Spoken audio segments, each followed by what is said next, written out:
else's favorite, but I do have maybe a couple reasons why we can get into why prophecies are really important before we touch on the prophecies themselves.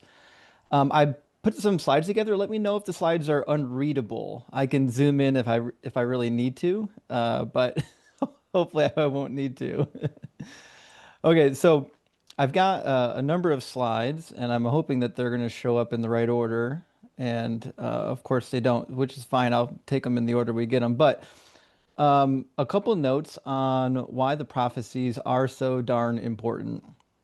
Primarily because not only does the Bible tell us that the prophecies are so darn important, but also because church history does. In fact, I've got some quotes for you, and I can read them for you, or I can hopefully find the slide since OBS didn't import them in the right order.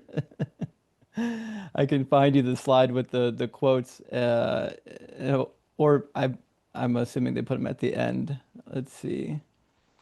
I apologize. When I imported my slideshow, I just assume that they imported them in the right direction, but they stuck them at the end, which is fine. So the prophecy starts as early as the Torah. And God says in Deuteronomy 18, any prophet who presumes to speak in my name a word that I have not commanded the prophet to speak, or who speaks in the name of other gods, that prophet dies. So prophecy is not just important, it's critical, because if you're speaking things that are untrue, you get the axe. It says, now you may ask yourself, how can we recognize a word that the Lord has not spoken? If a prophet speaks in the name of the Lord, but the thing does not take place or prove true, it is a word that the Lord has not spoken. The prophet has spoken it presumptuously, and don't be frightened by it. It's going to be okay. And we've got another quote from our friend Jeremiah. It says, when the word of that prophet comes true, then it will be known that the Lord has truly sent the prophet, right? So the Old Testament lays the groundwork easily for us to know why prophecy is important. Because if the prophecy fails, like it's not from God. And the other interesting thing is the Hebrew Bible tells you that it's clearly going to be a prophecy. You don't have to guess. Amos 3:7 says, surely the Lord God does nothing without revealing his secret to his servants, the prophets. So we're told from the outset, right, that not only are the prophecies important, but also you're going to know what they are. You're going to be able to test them. In fact, it's kind of your job to test them, right? That's one of the things that you need to do, because if somebody's speaking in my name presumptuously, you got to take care of that person. The New Testament carries on this tradition, although, as we'll see, their method of interpretation isn't very good. But in the New Testament, we've got just in the Gospels, no less than 28 different prophecies concerning Jesus from the Old Testament. Most of them coming from Matthew, and then John next, and Luke. And Mark isn't as concerned with references to the Old Testament as being fulfilled prophecies, but you'll find specifically in the book of Hebrews, you'll find a bunch of references to the Old Testament that were supposed fulfillments. And all of these citations are supposed to be there to tell you that Jesus is the thing that we want him to be. That's the goal of all of these references. Jesus himself said that the prophecies were important. He says in Matthew, do you think that I cannot appeal to my Father, for he will at once send me more than 12 legions of angels? But how then would the scriptures be fulfilled, which say it must happen in this way? So Jesus is saying, listen, I could do anything I want to, but I'm doing this particular thing because it was already written of me and I have to do it. And he doubles down earlier in that same chapter in verse 24. It says, the Son of Man goes as it is written of him. So he must do what is written, right? The prophecies of the Old Testament cannot fail. They have to come true. And then Luke 24:44 says, these are my words that I spoke to you while I was still with you, that everything written about me in the law of Moses, the prophets, and the Psalms must be fulfilled. So Jesus himself is telling you right out of the gate that the goal, everything he's doing is to fulfill the prophecies. Like this is goal number one.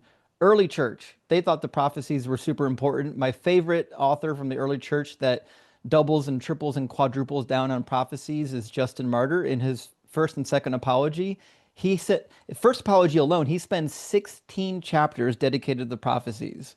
So, one of the earliest church fathers, right out of the gate, trying to justify, specifically writing to Trypho the Jew, why Jesus is the Messiah, he spends 16 chapters using prophecies to make that justification.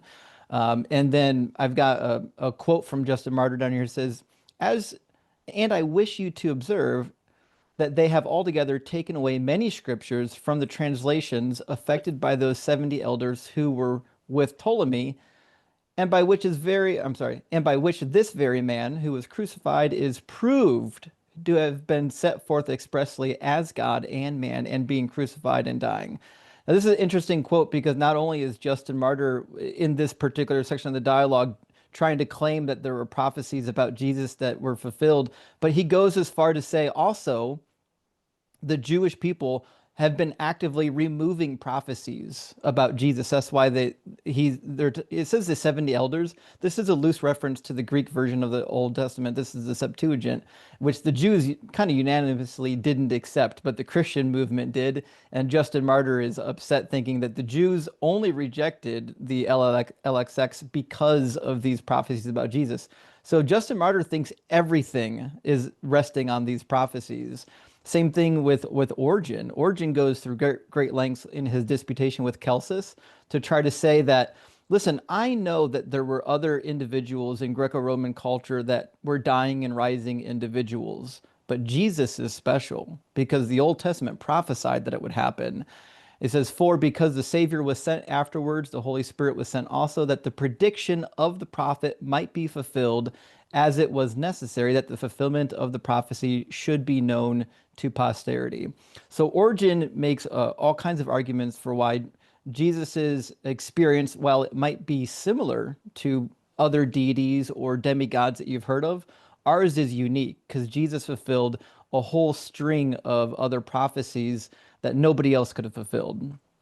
And so, right from the onset, we're kind of told from church history and the Bible that the prophecies are kind of the key. That's like the linchpin of the religion, because if the prophecies aren't true, then the religion is just simply not true.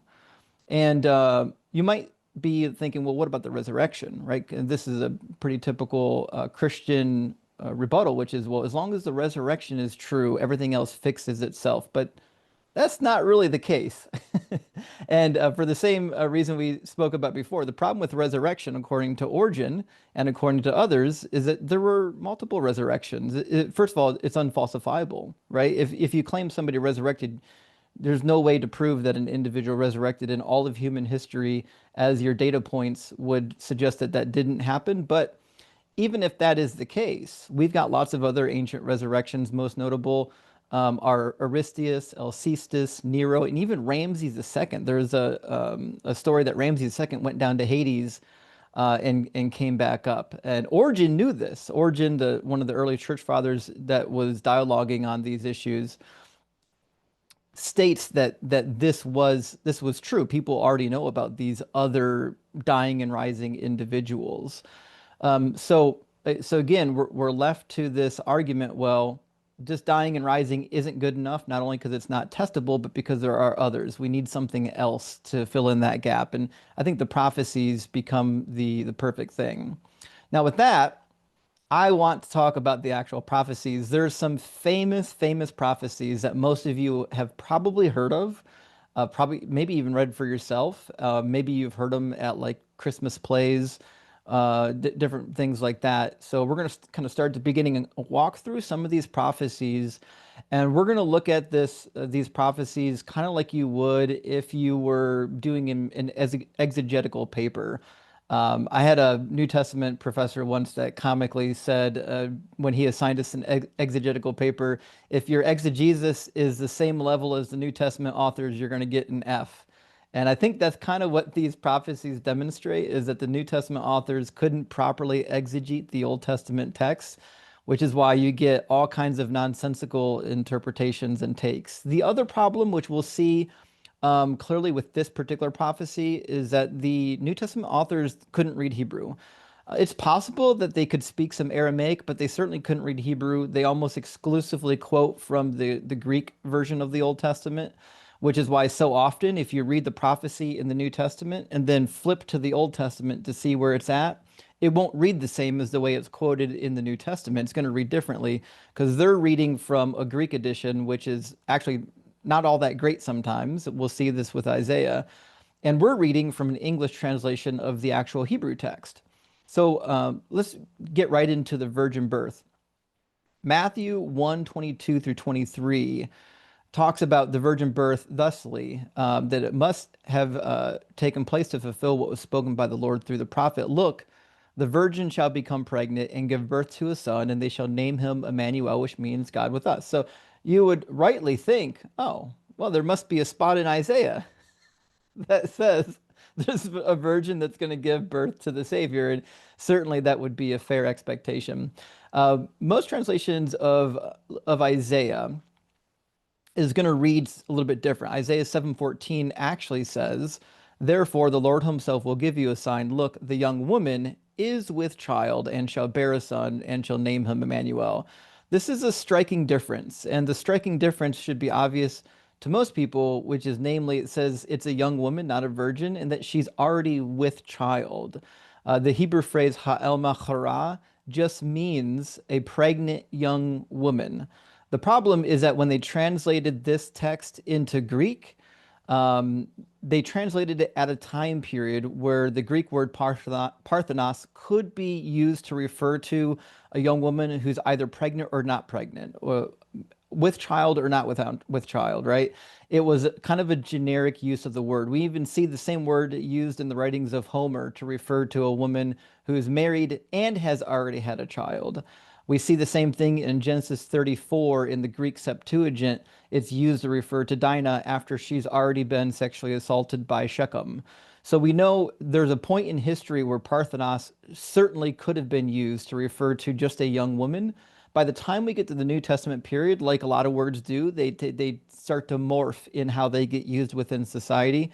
By the time we get to the time period of Jesus and when the Gospels were being written, Parthenos was used almost exclusively to refer to a woman who's a virgin. Whether she's married or not isn't all relative, isn't important. What's important is that she hasn't had a child yet, right?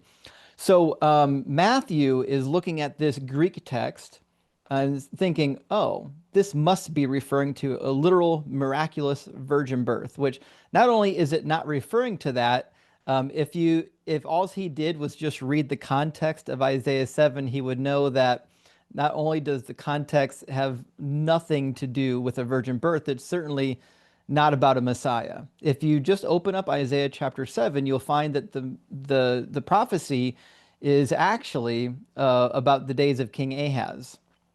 In the days of King Ahaz, it says he's being attacked by the son of Uzziah, the king. He is the son of Uzziah, king of Judah, but he's being attacked by Rezin, the king of Aram, and Pekah, who's leading northern Israel. At this time period, the northern Israelites were already at odds with Judea, and they made an alliance with the Arameans, that was their neighbors just on the other side of Damascus before they absorbed Damascus into their territory.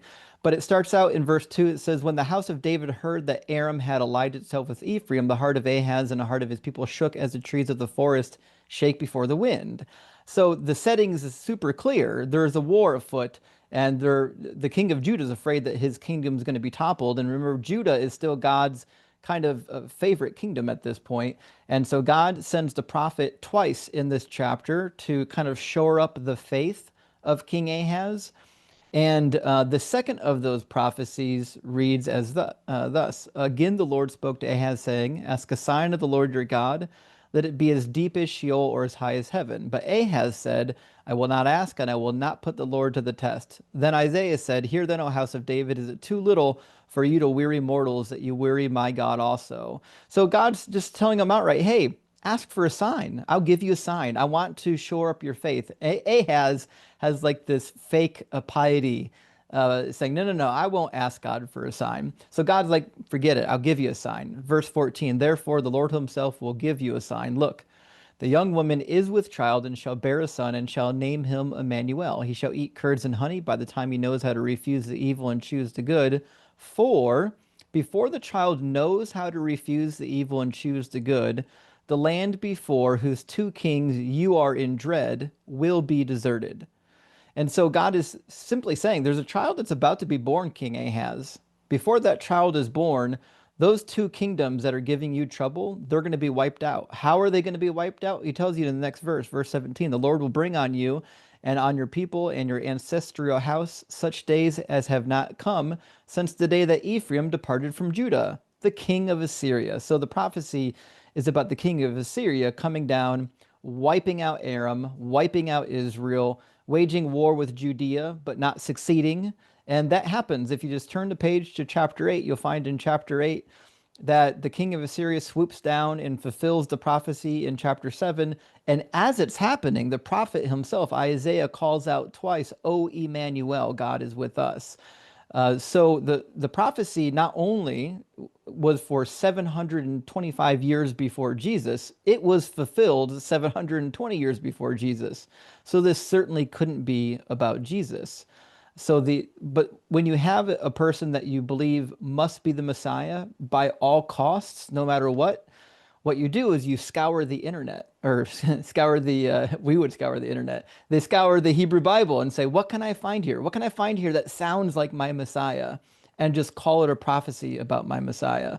And that's how you get Isaiah 7 being a prophecy about a virgin birth when it had nothing to do with a virgin birth in the first place. Certainly not about a Messiah. There's no Messiah mentioned here.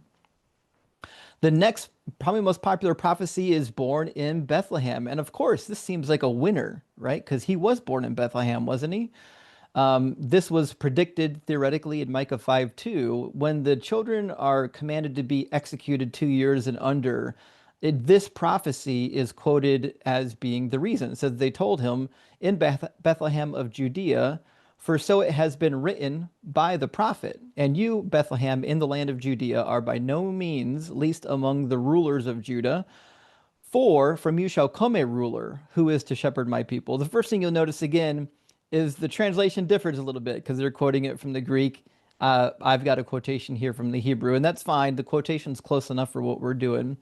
Micah 5:2, however, says, but you, O Bethlehem of Ephrathah, who are of the little clans of Judah, from you shall come forth for me one who is to rule in Israel, whose origin is from old, from ancient days. And this is really important because there's one word in here that Christians keep ignoring over and over again. It says he's going to rule. He's going to rule in Israel. That's a real active verb. That's something that somebody must be doing for it to be fulfilled. So the prophecy itself is really interesting because we're like, well, shoot, he was born in Bethlehem, so he must have fulfilled it. Well, hundreds of thousands of people have probably been born in Bethlehem over the years. That doesn't make them the Messiah. What makes you the Messiah is that you rule over your people Israel in Israel. But it does get a little bit deeper than that. Before I get into the really deep part, it's important to recognize that the text doesn't explicitly state that this individual is born in Bethlehem. I understand that it could feel that way when you're reading it, but it doesn't actually say that. I'm going to read it very carefully and point out something that I think gets overlooked. It says, but you, O Bethlehem of Ephrathah, who are of the little clans of Judah, from you shall come forth. Okay, so right off the rip, we're not talking about a village. We're not talking about a town or a city. We're talking about a clan. This is really interesting. Both Bethlehem and Ephrath were the oldest ancestors of King David that we find in the Hebrew Bible. These are, in fact, Bethlehem and Ephrathah are named after these two ancestors, right? So actually what Micah's referring to is not that a city is going to be the birthplace of this individual. He's actually pointing to the lineage. What he's actually saying is that the person who rules over Israel is going to be born from this royal dynastic lineage that goes all the way back to these famous ancestors that you guys all know. So the location of his birth isn't really even that important to Micah 5:2, but what is important in Micah 5:2, if you read it in context, is that the individual is going to be a ruler. In fact, if you go down to verse 4, it says, he will stand and feed his flock in the strength of the Lord, in the majesty of the name of the Lord his God, and they shall live secure, for he shall be the great one. To the ends of the earth, he shall be the one of peace. So What's really interesting is if you just go back one chapter in Micah, Micah describes, Micah chapter 4, this time of great peace where the wolf lies down with the lamb, so on and so forth, that type of a peace that we see in Isaiah as well. And when we get to chapter 5 and it talks about this Messiah being the one of peace, that's what it's talking about. Whoever this Messiah is, he's going to rule in Israel and he's going to be the one that brings peace and security for his people. It says they'll live in security. And as you know, that certainly didn't happen when Jesus was around. They got decimated by the Romans. Another famous prophecy is obviously, well, he came from the line of David. We've got that in the bag at least, right? We've got the birth narrative in Matthew and Luke. Both of them traced his lineage all the way back to David. So we at least got one prophecy in the bag. But unfortunately, there's some problems with that as well. There are some contradictions in the lineage that don't match up to the Old Testament. We're not going to cover that right now. It's not important, but just know that even the lineages given in both Luke and Matthew aren't, they're not sound. But listen to what we've got in Matthew. Matthew says, we get close to the deportation period in Babylon, it says that Josiah was the father of Jeconiah and his brothers at the time of the deportation to Babylon. And after the deportation to Babylon, Jeconiah was the father of Salathiel. Well, this is really interesting. So Matthew includes the lineage of Jesus going through a guy named Jeconiah. He's got a secondary name. His nickname was Coniah in the Hebrew Bible. And if you've read Jeremiah, you'll find an interesting problem with Coniah. It says in Jeremiah 22:30, "Thus saith the Lord, record this man as childless, a man who shall not succeed in his days, for none of his offspring shall succeed in sitting on the throne of David and ruling again in Judea."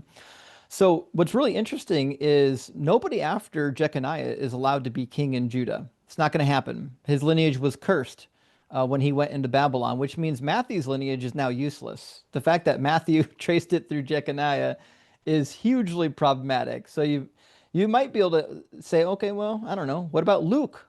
Luke's got a genealogy that does not go through Jeconiah, and you'll see why in a second. In Luke, it lists the son of Melech, son of Menna, son of Mattatha, son of Nathan, and then son of David. Well, this is interesting. It goes through Nathan rather than Solomon in Luke's genealogy. And this turned out to be a huge problem because Solomon, there are two things we know about Solomon in regards to the Messiah. First Chronicles 22 says, "His name shall be Solomon, and I will give peace and quiet to Israel in his days. He shall build a house for my name. He shall be a son to me, and I will be a father to him, and I will establish his royal throne in Israel forever." So right off the rip, the Messiah, the one whose royal throne is going to be established forever, goes through Solomon, which means you can't have a lineage to the Messiah that goes through Nathan. And in fact, the New Testament tries to play it off by saying that Jesus was adopted into the lineage because the lineage goes to Joseph. Neither one of these lineages end in Mary. Mary was one of the daughters of Aaron, it says in Luke. Luke chapter 1. She wasn't related to David at all. But 2 Samuel 7:12 says something really interesting. "When your days are fulfilled and you lie down with your ancestors, I will raise up your offspring after you, who shall come forth from your own body, and I will establish his kingdom." Meaning, the Messiah can't just be adopted willy-nilly into the Davidic line. The Messiah comes from the loins of King David. So the lineage of Jesus is just fraught with failures, not to mention that it's not even a complete lineage because there are errors in the lineage. For example, since we've got it on the screen, Jeconiah, his father is listed as Josiah. Jeconiah's father was not Josiah, that was his grandfather. Just a complete fail on Matthew's part. If you could go back to the lineage of Jeconiah, it's pretty clear that Josiah is his grandfather. Another favorite prophecy, and this seems so obvious because they talk about it so much, is in fact, well, he was betrayed for 30 pieces of silver. That's such a specific prophecy, being betrayed for 30 pieces of silver. You can't really fake that kind of a thing. You know what I mean? That'd be a difficult thing to like coordinate or to put into the self-fulfilling category. But there again, there's problems here too. Matthew 27:9-10 says, "Then was fulfilled what had been spoken through the prophet Jeremiah. And they took the 30 pieces of silver, the price of the one on whom a price had been set, on whom some of the people of Israel had set a price, and they gave them for the potter's field as the Lord commanded me. So the first thing you'll notice is like Matthew is quoting this prophecy in accordance with Jesus being betrayed for 30 pieces, but even in Matthew's reading, it's not entirely clear that the prophecy is talking about Jesus or a Messiah being betrayed for 30 pieces of silver. He's literally just picking up on the 30 pieces of silver and saying, oh man, here's 30 pieces of silver. I got 30 pieces of silver in this story. Let's just connect them into a prophecy. But it gets worse because you're going to notice above my head, it doesn't say Jeremiah 11:12. It says Zechariah 11:12 because what Matthew quoted doesn't exist in Jeremiah. To be sure, the last part of that sentence, when he purchases the potter's field, that there is a slight allusion to Jeremiah there. There's a spot in Jeremiah where Jeremiah purchases the potter's field, but it has nothing to do with the 30 pieces of silver and absolutely nothing to do with the Messiah. Matthew actually mixed up two different passages that have some vague similarities to them. Zechariah 11:12 is where we find the 30 pieces of silver. It says in Zechariah 11:12, then I said to them, if it seems right to you, give me my wages, but if not, keep them. So they weighed out as my wages 30 shekels of silver.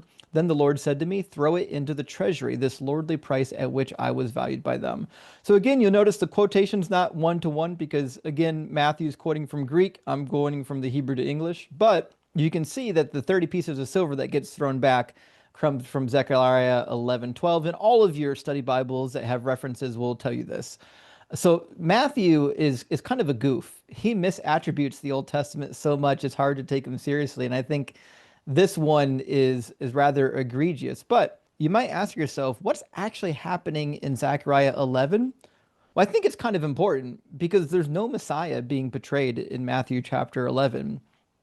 In fact, the shepherd himself is the one who gives back the 30 pieces of silver. There's a performative prophecy that's happening in Zechariah 11 where God is having Zechariah the prophet act out a scene. And that scene is supposed to be representative of God's dealing with Israel and with Judah. So the prophecy reads like this. When he takes on the implements of a shepherd to shepherd over the flock of Israel, even though God already said that they're doomed to destruction, Zechariah says, I will not be your shepherd. So he takes on the role of the shepherd and he gives up right away. He says, I will not be your shepherd. What is to die, let it die. What is to be destroyed, let it be destroyed. And let those that are left devour the flesh of one another. I took my staff favor and I broke it, annulling the covenant that I had made with all the people. So it was annulled on that day. And the sheep merchants who were watching me knew that it was from the word of the Lord. And I said to them, if it seems right to you, give me my wages, but if not, keep them. So they weighed out as my wages 30 shekels of silver. Then the Lord said to me, throw it into the treasury, this lordly price at which I was valued by them. So I took the 30 shekels of silver and threw them into the treasury in the house of the Lord, and I broke my second staff unity, annulling the family ties between Judah and Israel. So the prophecy is not actually about a Messiah being betrayed. It's actually about a failed shepherd over a failed people group who doesn't get their wages. That's it. Nobody's being betrayed. There's no second individual here throwing the money back. If this is supposed to be an image of Jesus being the shepherd being betrayed for 30 pieces of silver, it fails because it simply doesn't match the context of the prophecy. There's another shepherd in the chapter who's even worse than the first shepherd. Neither one of them could be compared to Jesus if he is the good shepherd. Nothing in this chapter could be applied to Jesus. It's clear that Matthew just remembered the words 30 shekels of silver in the Hebrew Bible and tried to find a way to, out of context, apply it to Jesus. And it didn't really work all that well. All you got to do is go back to read it and find out that it's a failure. Another favorite is the triumphal entry. Obviously, yes, everyone knows Jesus rode the donkey. I don't know if we can deny that. Matthew 21, 4-5 says, this took place to fulfill what had been spoken through the prophet. Tell the daughter of Zion, look, your king is coming to you, humble and mounted on a donkey, on a colt, the foal of a donkey. And to be sure, this is not a one-to-one, but pretty good match of what actually Zechariah reads. So rejoice greatly, O daughter Zion, shout aloud, O daughter Jerusalem. See, your king comes to you, triumphant and victorious is he, humble and riding on a donkey, on a colt, the foal of a donkey. So interestingly enough, like Christians are going to read this and say, ding, ding, ding, we finally got a winner. But unfortunately, the context of the passage and the phrasing within the passage already is a huge problem. Before we go to the context, again, it says that he's an actual king and that he's victorious. You might be asking yourself, what does it mean to be a victorious king? Well, the first thing is you actually have to be a king on the throne over the people. The Messiah means to be anointed, in this case, anointed as king. Jesus wasn't a king even for 30 seconds, no matter how many donkeys he rode into Jerusalem. But the next slide will actually show you the expectation from Zechariah, what it meant to be a victorious king. So if you read the context, we can go the next verse, verse 10 says, he will cut off the chariot from Ephraim and the war horse from Jerusalem, and the battle bow shall be cut off, and he will command peace to the nations. His dominion will be from sea to sea, from the rivers to the ends of the earth. So right off the rip, the prophecy in Zechariah chapter 9 is not about a dude that just rode a donkey. That's easy. I've ridden a donkey. I'm not the Messiah. Riding a donkey is not special. What's special is that you're actually a king and that you defeat the enemies of Israel. That's why it says he's going to cut off the chariots from Ephraim. These are war implements, and the war horses from Jerusalem, and the battle bow. He's going to take care of all of it. And then even further down in the same chapter, when it talks about this king being victorious in war, it says the Lord will appear over them, and his arrow going forth like lightning. The Lord God will sound the trumpet and march forth in the whirlwinds of the south. The Lord of hosts will protect them.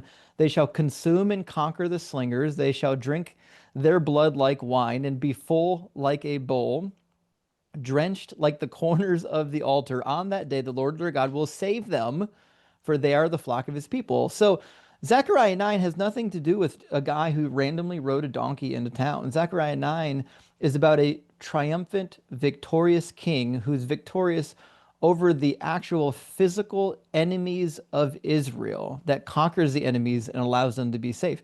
Jesus certainly didn't do any of that. He does not fit the mold. And then you might you might say to yourself, but we've got crucifixion. Obviously, the crucifixion, he did the crucifixion, my friends. That has to count for something.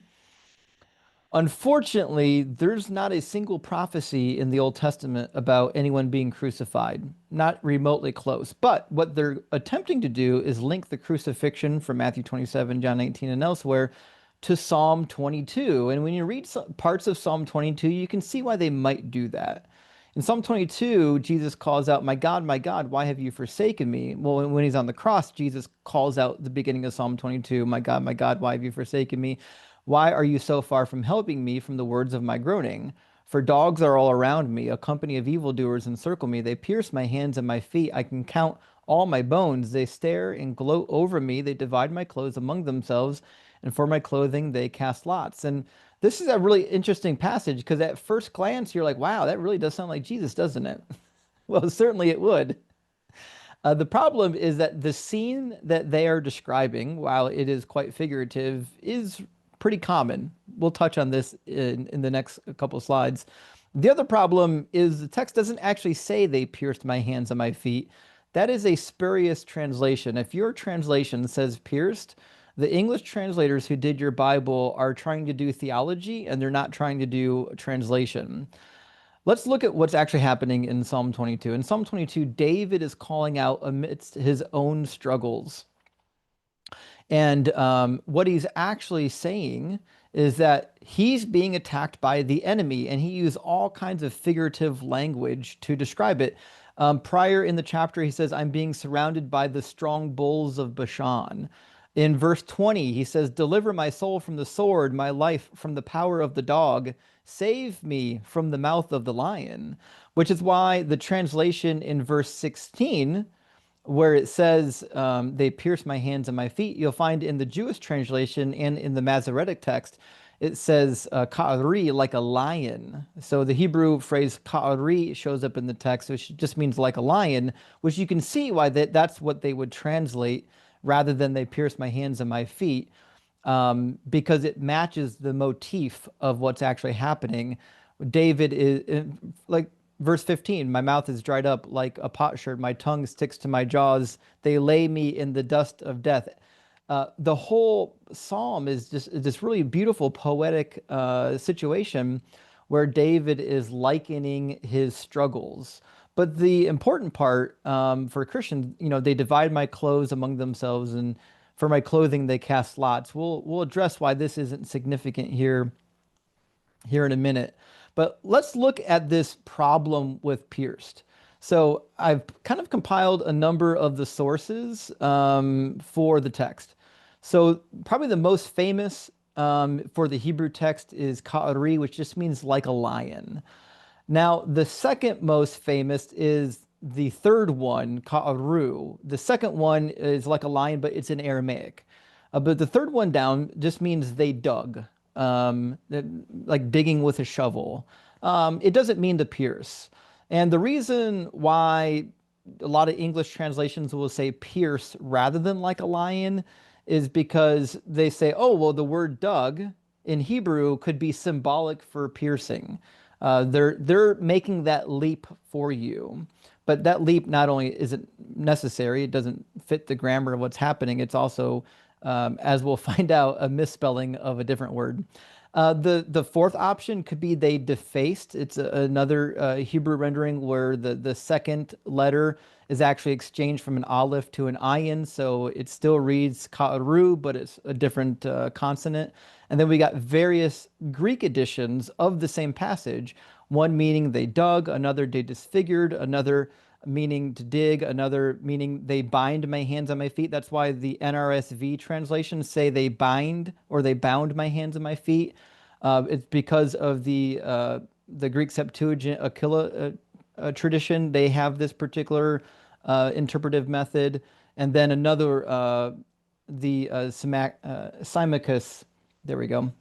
The Symmachus translation or the LLX edition also reads bind. So that's why you'll find so many English translations can't agree on what to do here. And the reason why they can't agree on what to do with this word is because it's not correct. It's misspelled. In the earliest manuscript we have in Hebrew, the Necha Hever 5-6 scroll, what we find are two words here, ka'aru yadi, and both these words are spelled wrong, by the way. So this is supposed to be the verb kara, which does actually properly mean to dig. The problem is karu is probably a spurious, accidental addition because the yod, the last letter in this word, got elongated. But the reality is, even without that, the second letter is misspelled. The aleph doesn't need to be there. That's not a proper word in Hebrew. So the reality is, we've got a word in Hebrew that's misspelled. Nobody knows exactly which word they meant to put there. It's either ka'ari, which would be a real word. It could be a form of kara, which is a real word, but it's spelled wrong if that's what they meant to do here. So every translation you have is attempting to guess what word do we think was here originally, because what we have now isn't a real Hebrew word. And it's even worse because the next word, yadi, is spelled wrong. There's a spurious hey, that's the H sounding consonant at the end of the word. Doesn't need to be there. It's not part of the word originally. It doesn't do anything. It's there by accident, right? The proper word in Hebrew would be the karu. That would give you they pierced. That shows up in Zechariah even when it talks about piercing. It does not show up in Psalm 22. Nothing in Psalm 22 is mentioning anybody getting pierced. The other thing too is the other portion of Psalm 22 that's important is this nonsense about dividing the clothing. But surely, like such a hyper specific thing, how could that not be a prophecy fulfillment? Well, the reality is it's a common scene in the ancient world. When somebody falls in battle, the first thing they do is they go out and they strip the soldiers. In fact, we find even in the Bible references to this particular thing. 2 Samuel 15:30, David went up. Here's a picture of David on the run when his son is fighting against him. And it says, David went up by the ascent of the Mount of Olives and wept as he went. And he had his head covered and he went barefoot. And all the people with him had their heads covered and went up weeping as they went. So they're mourning as they're being chased away, but also David missing his shoes. Why would this happen? There must have been quite a battle. 1 Samuel 31:8 talks about the practice of stripping soldiers of their gear while they're in battle. So it happened the next day when the Philistines came to strip the slain, that they found Saul and his three sons fallen in Mount Gilboa. So that's what you did when you had people that were captured or slain in battle. You took their belongings. That's why David in Psalm 22, obviously a wartime psalm, is saying, "Hey, they took my clothes. They're casting lots for my clothing." And we see David elsewhere in the Hebrew Bible literally missing clothing. And then we've got a really interesting text from the ancient world. This is actually a treaty between Tyre and their much larger nation, the Assyrians. And look what's really interesting in this treaty. If the Tyrians break their end of the treaty, look at the curses that befall them. It says, "May they make disappear food for your mouth, clothes for your body, oil for your ointment, and may Astarte break your bow in the thick of battle, and have you crouch at the feet of your enemy, and may a foreign enemy divide your belongings." This is stock imagery. This is what happens when you fall in battle. They take your stuff, you're without food. And we see even in Josephus the stripping of the armor and belongings in antiquities, referring to the battle with the Amalekites. It says, "On the next day, Moses spoiled the dead bodies of their enemies and gathered together the armor of those that were fled and gave rewards to such as had signaled themselves in the action." So, what David is describing in Psalm 22 is not a prophecy. It's in fact, it's in the present tense. It's not even for the future. He's just describing his own struggles in a very poetic fashion, a scene that everybody would have known. It would have been very common. Everyone would know what was happening here. Certainly wasn't a prophecy about anybody being crucified. And that brings us probably to the most famous and final prophecy, which is the suffering servant. Now, I could spend an entire hour talking about this prophecy. I won't, because it looks like I've only got like 10 minutes. But I did assemble some passages that I think will help put the suffering servant of Isaiah 52 to 53 in the larger context, because it's not really a mystery who the servant is. The prophet of second Isaiah tells you who the servant is on at least 8 different occasions. And if you read all of second Isaiah, that's chapter 40 to 55, it's actually really clear what's happening. The context is about the nation of Israel being the servant, and God is freeing his servant in order to glorify himself. He's going to glorify himself through his nation Israel, and then through the vindication of Israel, all the nations will know that he's the true God, because look at what he did with this people. So here's some passages that if someone comes to you and say, "Listen, we have a definitive prophecy that couldn't be about anything but Jesus. Surely we finally have one about Jesus." But look at the surrounding context. Isaiah 41, 8 through 9. "But you, Israel, my servant Jacob, whom I've chosen, the offspring of Abraham, my friend, you who I took from the ends of the earth and called you from its furthest corners, saying that you are my servant, I have chosen you and not cast you off." So right at the beginning of 2nd Isaiah, the prophet identifies the servant with the nation of Israel. And you might be saying, "Well, yeah, but the servant is singular. How could it be a plural?" Well, this is not a problem, because that's how metaphors work. The second verse, Isaiah 43:10, "You are my witnesses." That's a plural. "You're my witnesses, says the Lord, and my servant," in the singular, "whom I have chosen," right? And so this is, the grammar is not an issue. This whole grammar nonsense, well, servant is singular, so it must be an individual, doesn't fit. Isaiah 44, 1 through 2, "Hear now, O Jacob, my servant, and Israel, whom I've chosen."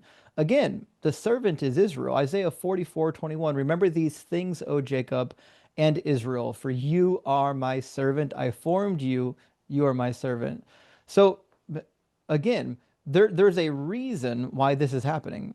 Israel is named the servant repeatedly leading up to chapter 53 and 52 because the author, when he gets there, needs you to know who the servant is and what's happening with the servant.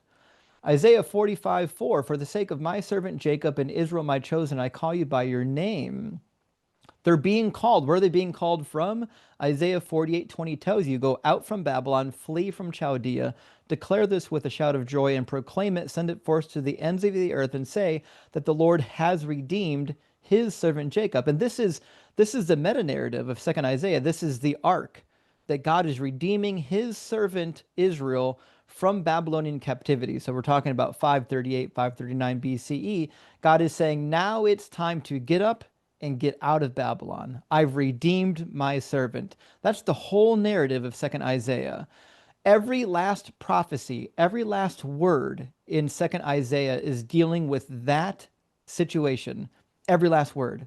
There's not a single reason contextually why you would go into the text of second Isaiah and think that there's a prophecy here about the distant future, 530 years later, about a Messiah coming. Every last word of this chapter is about what's happening with the Israelites in Babylon.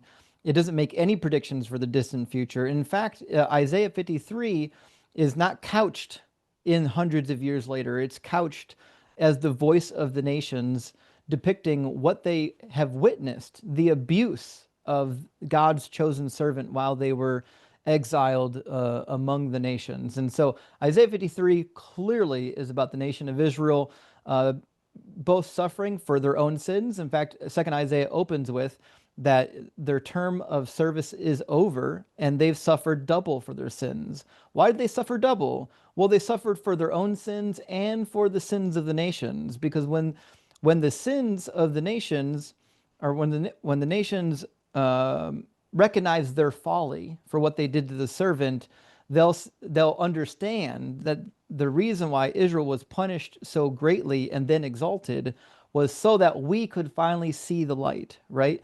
Their punishment had to be so severe so that when God does what God does, when he vindicates them, the nations will have no other response other than to say, wow, what a mighty, mighty God. I couldn't believe that this is what happened. Who would believe our report? Who would believe this thing that we've just witnessed, right? And so that's the context of Isaiah 53. There's no Messiah in Isaiah 53, by the way. There's not one. The only Messiah ever mentioned in second Isaiah is King Cyrus. That's the only Messiah ever mentioned. Now, we could go into further prophecies. I think our time is starting to run a little bit short, so I put them on the screen for anyone who wants to look these up and read them later. I won't spend all the time reading them later, but they'll reiterate the same things that I've already said, namely, the Messiah is supposed to come, rescue the people of Israel, institute the Levitical priesthood forever, put down all of Israel's enemies and bring them back to the land. These are all, and he has to be an actual king over the north and the south again. Here are the main prophecies that speak about that. So if you're interested, you can take a snapshot. I'll make, if there's somebody who wants, I can make all these slides available later to anyone who wants them. If there's a method for distribution, because I do have all these quoted in the slides, but we don't have to go over them now. But those are the most relevant of the messianic passages for the Messiah. So if you're wondering, hey, what does the Messiah need to do? Like, where are the real prophecies about the Messiah? These are the best ones. These are the ones you want to find. And with that, I think we've covered as much as we can probably cover, and I think it's time for questions. Correct? Thank you so much. Thank, thank you so much. We do appreciate it. Okay, so I do know that there's some questions. Are you able to hear me okay?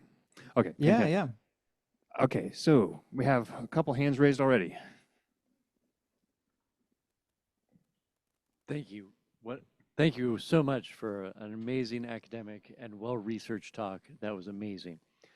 So my question to you is, what is the most succinct and accurate way that you can dispute that, Jesus is, was not the Messiah? Yeah, I think there are kind of two prongs that I would attack. First, a prong is I would attack, what did he do? that would validate him being the Messiah. And I think the first prong that I usually attack is the prophecies, because if you have someone saying, well, Jesus is Messiah because he fulfilled the prophecy of the Old Testament, the only thing you have to do at that point is say, okay, can you show me which prophecies he's fulfilled? And most Christians don't know. They actually don't know what he fulfilled. What they do know is like the hot ones that I did in the presentation. They don't know the more sporadic ones.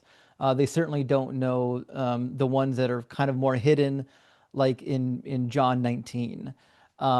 So that's gonna be the first goal, is they don't actually know what he fulfilled. I think the second leg I would kick out from the stool is the resurrection nonsense. There's actually a lot of good ways to go about the resurrection. They're going to say, I know that resurrections are implausible. I know that they're unlikely. That's what makes Jesus's special, is because we know it actually happened. And in fact, we have these eyewitness testimonies, right? So what you want to press them on are those eyewitness testimonies. Who are the eyewitnesses? Certainly, they're not the Gospels. Mark wasn't an eyewitness. First of all, we don't know that the Gospel authors wrote the Gospels. That's a very heavy burden to lift. They're not going to be able to demonstrate that. All of our earliest manuscripts don't have names. Those were added later. Like P1, the earliest manuscript for Matthew, there's no name Matthew on that. It doesn't come till later. So they can't actually tell you that the Gospels are eyewitnesses. The best they can say is that, well, there's somebody collecting eyewitnesses like Mark. Mark, if it's John Mark, as we mentioned in Colossians, who's a cousin of Barnabas, if that's the case, then theoretically he could be writing down the attestation by Peter.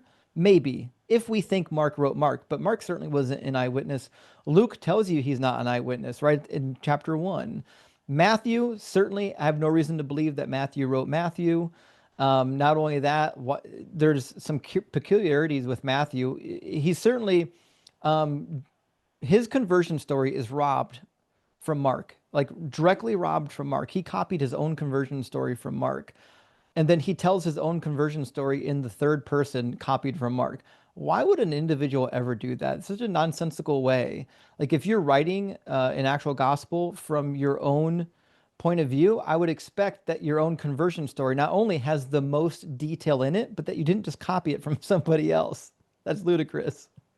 The other thing is in Mark, it doesn't actually say Matthew is a tax collector. It says his name is Levi. So now you got to make an even bigger leap and talk about if there's a Levi and Matthew are the same person. But once you recognize that like the gospel authors really aren't great eyewitnesses, like John 21 tells you, there's a multiplication of authors. It says we know his testimony is true. Once you recognize that the gospel authors probably weren't written by those people, like you still have an even heavier burden to lift, which is like, okay, well, even if they're written by somebody else who's collecting other people's eyewitnesses, why do we care that they're even eyewitnesses? For example, the resurrection in of Aristeus was recorded in Herodotus book 4. It was recorded by Pliny the Elder. It was recorded by Apollonius. It was recorded by Diodorus and Plutarch. So we've got lots of people, even some claiming to be eyewitnesses of the resurrected Aristeus. And so many people believe that Aristeus resurrected, and there were so many eyewitnesses that they made him a god after his resurrection. He was a human being that they made into a Greco-Roman god after his resurrection, and even set up a statue and a monument and a place for people to worship him as though he was a god. So, I mean, the reality is, like, if you don't trust the witnesses for the resurrection and deity of Aristeus, why in the world would we trust the eyewitnesses of the New Testament, especially when we can demonstrate that those same eyewitnesses not only misquote the Old Testament, they can't read Hebrew, and every time they quote the Old Testament, it's entirely out of context. These are the least reliable eyewitnesses you could ever want to invite to a court case. Fantastic. Thanks, Justin. Mhm. So this is Aaron. I have been thinking about this question for some time. So during the time that we're talking about in history, right, like back then, were there people who were talking about what you're talking about, like responding and saying, no, Jesus is not the Messiah, and here's why, right? Da, da, da. So that's number one. Like, were there people? Like, who were they and stuff? What were they saying? And then I guess part B of that is like, why haven't we heard about them? I know it's funny they get buried in history. I think there are three famous critics. Some people would even include Trifo. I don't know. We could include Trifo, make it four. But there are three famous early critics. The first is probably Celsus. Most of what we have from Celsus, it was titled the True Doctrine. Most of what we have is actually reconstructed from the writings of Origen, but you can actually buy a copy of the True Doctrine reconstructed from Origen's disputations. And the second most famous is probably Julian the Heretic. He was one of the fourth century kings over the newly formed Holy Roman Empire, that wasn't an actual believer. He was it. That's why he's Julian the Heretic. He wrote a volume called Against the Galileans, because remember, Christianity was a Galilean movement. It had nothing to do with the Jews in Jerusalem. The Jews in Jerusalem rejected it. It was a Galilean movement. So he wrote like a 70-ish page tractate against the Galileans, and it's scathing. He's the one that really points out the fact that the God of the Old Testament really was firm about you must follow these laws, even though he says these laws of the Jews were barbaric laws. But he says, listen, these laws are supposed to be here forever. And now we've got this new Jewish Messiah that's saying you need to abandon all of these laws. He's like, I don't see how this sect isn't heretical. And so Julian the Apostate or Julian the Heretic certainly would be a good resource for this dispute of like, how in the world do you claim to be a Jewish Messiah having completely really abandoned Judaism proper?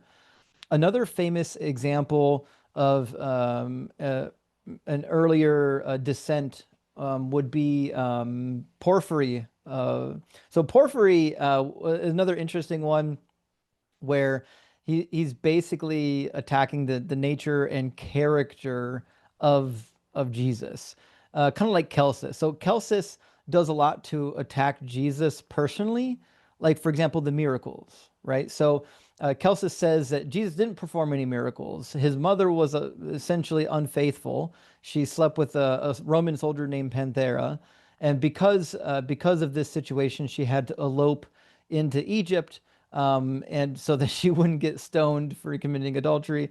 And then while Jesus grew up in Egypt, he learned the dark arts of the Egyptians, all the magic, and got a big head and came back to Judea eventually and started performing these magic tricks for people, claiming to be the Messiah.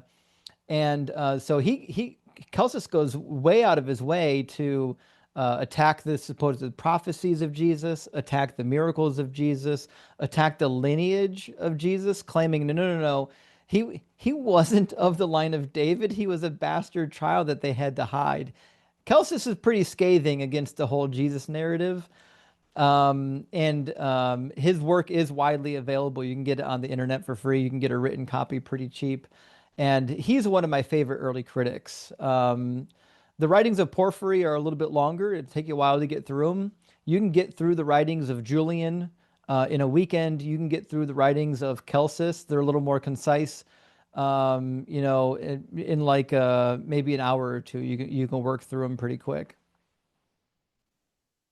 Thank you so much. Okay, so we have a question online. Why does Isaiah 41:8 say, "Whom I have chosen," when Elyon apportioned Israel to Yahweh? Yeah, so this is a really good point. So there's a shift within Israelite culture. It's been documented by a lot of people that study the Hebrew Bible. One of my favorites, Dr. Meyer from OSU, has a book that kind of goes through the shift in theme and ideas throughout the prophets, from the earliest prophet to the latter prophets, how their theology changes. Sam Meyer is his first name. So the problem you have in the prophets is their conception of God has to change throughout time. And one of the things that changes is their God goes from being like a regional deity of a clan in a particular land to a deity that is now over all things, completely transcendent, and there are no other gods. And the reason why their conception of God needed to change was because first they got devastated by the Assyrians, and then they went into captivity in Babylon. And what do? Like, if you go into captivity under another god, so this would be, by Marduk, you either A, have to say to yourself, well, I guess our God got his butt kicked, or you have to say something like, no, no, no, no, this was all part of God's plan. We had it coming. As God is even stronger than Marduk. He's Lord over all things, right? So you have this real strong monotheism start to crop up, where not only are they kind of moving from henotheism, where there's a supreme deity and lesser deities, they're starting to move during the exilic and post-exilic time period, suggesting that no, no, no, these other gods don't even exist. Like, they're not even real. Our God is the only God. And one of the shifts that you have to make during this time period as well is you have to start going into the literature and demanding that all of the other gods, this other God that we knew about, the God of the ancestors, El Shaddai, as it says in Exodus chapter 6, El Elyon. No, no, no. That's the same God. El Elyon is Yahweh. El Shaddai is Yahweh. And so we see this redaction later in the Hebrew Bible, where Yahweh is basically being redacted into texts that were originally about El, Psalms that were originally about Baal.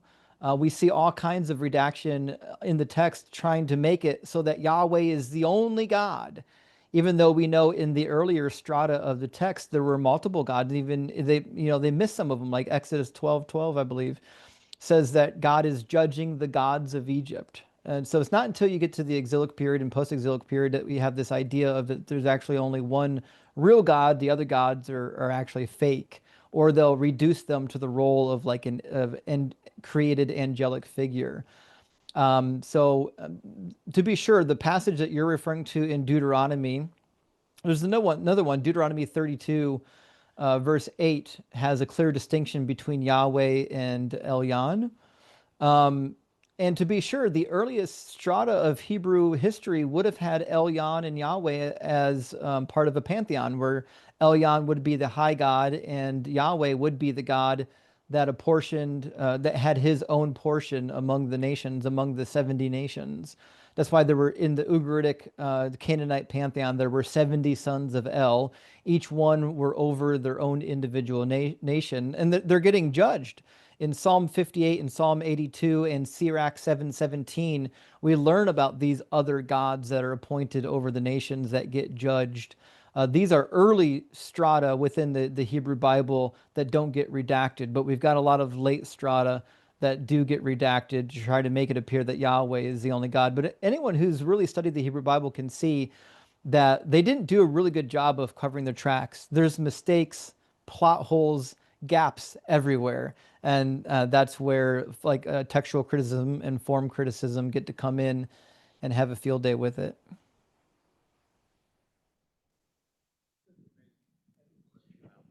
Yeah. Thank you, Justin. That was a great Sure, yeah. presentation. What is the scholarly consensus as to why Matthew tries so hard to put the prophecies in there while the other gospels don't? And is that the only real reason? Because the other ones don't? But if the prophecies are something that Jesus did fulfill, why didn't the other people do it? The other gospels? Right. So that's a fair question. So, you know, Matthew appears to be trying to legitimize Jesus to the Jewish audience. I think this is kind of important because most of the New Testament, if not all of the New Testament, outside of the book of Hebrews, is basically written for Greek-speaking people. Even John, like John, does some interesting stuff with Judaism, but over and over again, John refers to himself as outside of the Jewish people. He refers to the Jews in third person. The Jews, they did this, they did that, as though he's not part of it. Matthew is the only gospel author that is trying, it seems, to make a case for the Messiah within Judaism. And so that's why I think Matthew is the one who's like noting, like, hey guys, like, if this guy's the Messiah, we have to root him into the Jewish tradition somewhere. Like, he's got to fit. He can't just be some guy who showed up and performed miracles. We got lots of that. And that's actually what we find in the rest of the New Testament. We find like basically miracle workers. And to be sure, if you have a Greek audience, if you have a Greco-Roman audience, you know, a lot of them are pretty willing to accept your God just by claiming that they're special and they performed these miracles, because that was commonplace in their culture. In Greco-Roman culture, miracles were a dime a dozen. Even Vespasian famously healed a blind man by spitting in his eyes, and also healed him of a leg ailment as well in front of a multitude of witnesses. So, like, believing in miracles is pretty mundane, and it's kind of all you need if you're writing a gospel to the Greeks. If you're writing a message to the Jews, you have to step it up. You have to say, here's the reason why you should believe this, not just because of these miracle claims, but because of look at what God told you was going to happen. Next question is, what is the story of how, when, why, or when regarding the Septuagint? And did someone in Greece get a hold of the Hebrew and then translate it? Yeah, this is actually a really good topic. So, like the most famous story of the Septuagint is told by in the letter of Aristeas. It's not entirely known if there was a person named Aristeas that actually wrote the letter, or if somebody attributed it to him later. But basically, the narrative goes that they down in Ptolemy country, they wanted a copy of for the Library of Alexandria of the Torah. They were making copies in the Greek language of people's different history and holy texts. So they wanted a copy of the Torah. And so 70, some translations or some traditions say 70, some say 75. Jewish scholars went down into the kingdom. They translated the first 5 books of Moses there, and then afterwards they compared their copies, and they were all perfectly identical, which is hilarious because if you know anything about the Septuagint, like there's so many copies that they're not identical. In fact, give me 1 second, I'll show you.